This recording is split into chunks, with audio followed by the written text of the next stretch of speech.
ఇప్పుడు కేవలం 7,999 up to 10 kgs వరకు బరువు తగ్గి అధిక బరువు నుంచి వచ్చే ప్రధాన సమస్యలను దూరం చేసుకోండి. మహేష్ ఇంకో 2 ఏళ్ల వరకు కనిపించడు. SSMB 29 నుంచి అప్డేట్స్ కూడా ఇప్పట్లో రావు. సినిమా ఇంకా సగం కూడా పూర్తి కాలేదు. జక్కన్న సినిమా రావడానికి ఇంకో 2 ఏళ్లు పట్టేట్టే ఉంది. మహేష్ కనిపించడన్న లోటుని రిలీజెస్ తీరుస్తున్నాయి.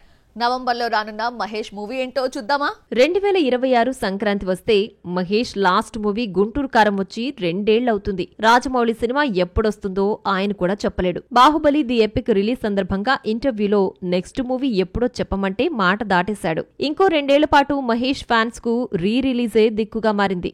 ఆల్రెడీ రిలీజ్ చేసిన సినిమాలపై 1కి 4 సార్లు రిలీజ్ చేయాల్సొచ్చింది. పోకిరి తర్వాత మహేష్ బాబు పూరి జగన్నాథ్ కాంబోలో రూపొందిన political mafia action movie business man 2012 సంక్రాంతికి రిలీజ్ అయింది. ఈ సినిమాలో సూర్యభాయ్గా మహేష్ బాబు సూపర్ పర్ఫార్మెన్స్ తో ఆకట్టుకున్నాడు. కెరీర్ లో మహేష్ యాక్టింగ్ అంటే చాలా మంది బిజినెస్ మ్యాన్ గురించే చెబుతారు. ఆల్రెడీ చాలా సార్లు థియేటర్స్ లోకి వచ్చిన బిజినెస్ మ్యాన్ నవంబర్ 28న మళ్లీ రిలీజ్ అవుతోంది.